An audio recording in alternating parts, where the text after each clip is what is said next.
Cette vidéo comporte tous les commentaires d'études sur les versets disponibles dans la Bible d'études Esprit et Vie, dans l'Épître de Paul aux Romains chapitre 7. Verset 4. Mort en ce qui concerne la loi. Nous ne comptons plus sur la loi et sur les sacrifices de l'Ancien Testament pour notre salut et notre acceptation auprès de Dieu, voir Galates 3 versets 23 à 25, 4 versets 4 à 5, voir l'article sur la loi de l'Ancien Testament. Nous avons été séparés de l'ancienne alliance de la loi et nous sommes unis à Christ. Aujourd'hui, c'est sur Christ que nous comptons pour notre salut. Nous devons croire en Jésus, 1 Jean 5 verset 13, recevoir son esprit et sa grâce, voir l'article intitulé La foi et la grâce, et ainsi recevoir le pardon, être régénéré et rendu capable de porter du fruit pour Dieu, chapitre 6 versets 22 à 23, 8 versets 3 à 4, Matthieu 5 verset 17, note, Éphésiens 2 verset 10, Galates 5 verset 22 à 23, Colossiens 1 verset 5 à 6. Versets 7 à 25. Je n'ai connu le péché que par la loi. Cette section décrit l'expérience vécue par Paul avant sa conversion ou celle de toute personne qui s'efforce de plaire à Dieu sans s'appuyer sur sa grâce, sa miséricorde et sa force, voir chapitre 8 verset 5, voir l'article intitulé La foi et la grâce. Premièrement, au verset 7 à 12, Paul décrit la phase d'innocence d'une personne jusqu'au moment où elle atteint l'âge de raison. Cette personne est vivante, verset 9, c'est-à-dire exempte de culpabilité et de responsabilité spirituelle, jusqu'au moment où elle pèche volontairement contre la loi de Dieu qui est écrite dans son cœur, voir chapitre 2 versets 14 à 15. C'est verset 7, verset 9 et verset 11. Deuxièmement, au verset 13 à 20, Paul dépeint la condition de celui qui est esclave du péché, une condition qui vient du fait que la loi, lorsqu'elle est connue, fait passer le péché inconscient à l'état de conscience et fait de la personne un véritable transgresseur. Le péché devient son maître, même si elle s'efforce d'y résister. Troisièmement, au verset 21 à 25, Paul révèle le désespoir total de la personne qui se voit réduite à l'état le plus misérable par la connaissance et le pouvoir du péché. Versets 9 à 11. Autrefois, je vivais. Les déclarations de Paul, je vivais, et le péché, me fit mourir, verset 11, soutiennent l'opinion selon laquelle un enfant est innocent jusqu'à ce qu'il pèche volontairement contre la loi de Dieu du plus profond de son cœur, chapitre 2 versets 14 à 15, voir note précédente. Dans les Écritures, on ne trouve aucune trace de l'enseignement selon lequel les enfants naissent coupables et méritent la condamnation éternelle. Verset 12. La loi est sainte. Voir Matthieu 5 verset 17, note, Galates 3 verset 19, note. Verset 14. La loi. Rappelez-vous qu'au chapitre 7, Paul analyse l'état d'une personne non régénérée qui vit sous la loi de l'Ancien Testament et qui en accepte la vérité, tout en étant consciente de son incapacité à vivre une vie qui plaise à Dieu, voir verset 1.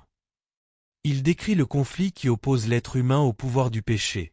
Ceci montre bien que, livrés à nous-mêmes, nous sommes incapables de résister au péché et d'obéir à la loi de Dieu, et par conséquent, incapables d'être justifiés, sanctifiés et rendus bons. En revanche, le conflit dans lequel s'engage le chrétien est assez différent. Il s'agit du conflit vécu par une personne qui vit en union avec Christ et le Saint-Esprit, et qui lutte contre le pouvoir du péché, voir Galates 5 versets 16 à 18. Au chapitre 8, Paul décrit le chemin qui mène à la victoire sur le péché par l'intermédiaire de la vie dans l'Esprit. Verset 14. Je suis charnel, vendu au péché. Plus que toute autre parole du chapitre 7, cette phrase indique clairement que l'apôtre parle ici d'une période de la vie qui se situe avant la conversion. Les faits suivants le démontrent.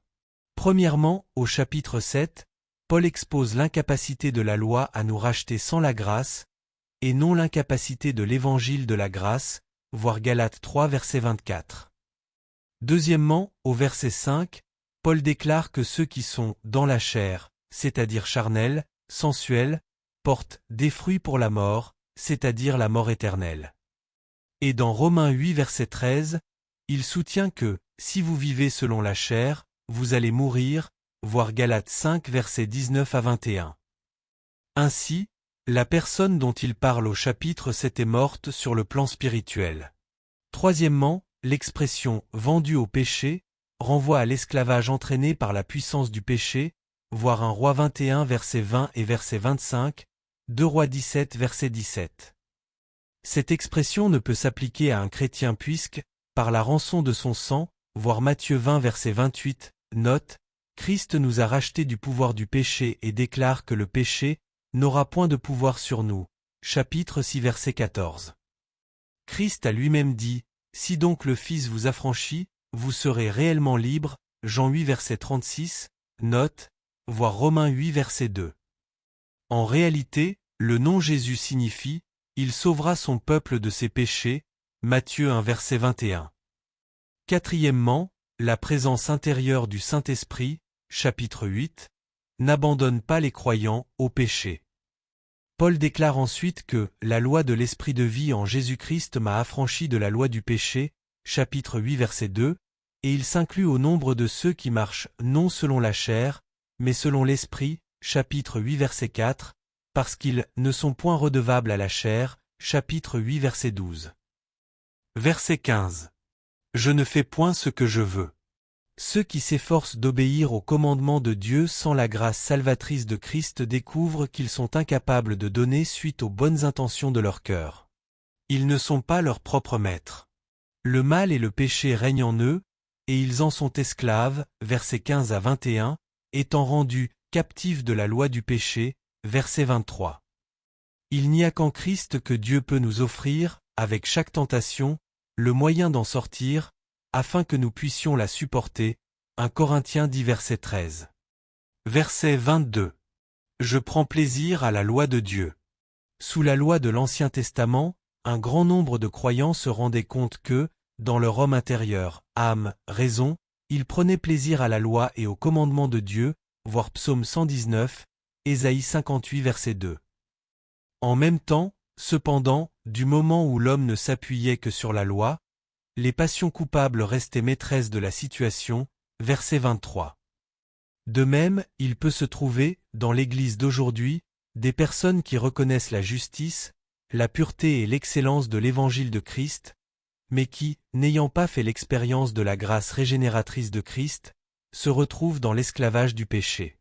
Si nous nous efforçons de vivre une vie délivrée de l'esclavage du péché et de l'immoralité sans être vraiment nés de nouveau, réconciliés avec Dieu, rachetés du pouvoir de Satan, transformés en nouvelles créatures en Christ et vivant une vie nouvelle dans l'Esprit.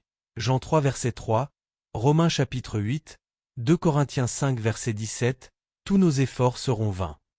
Verset 24. Misérable que je suis.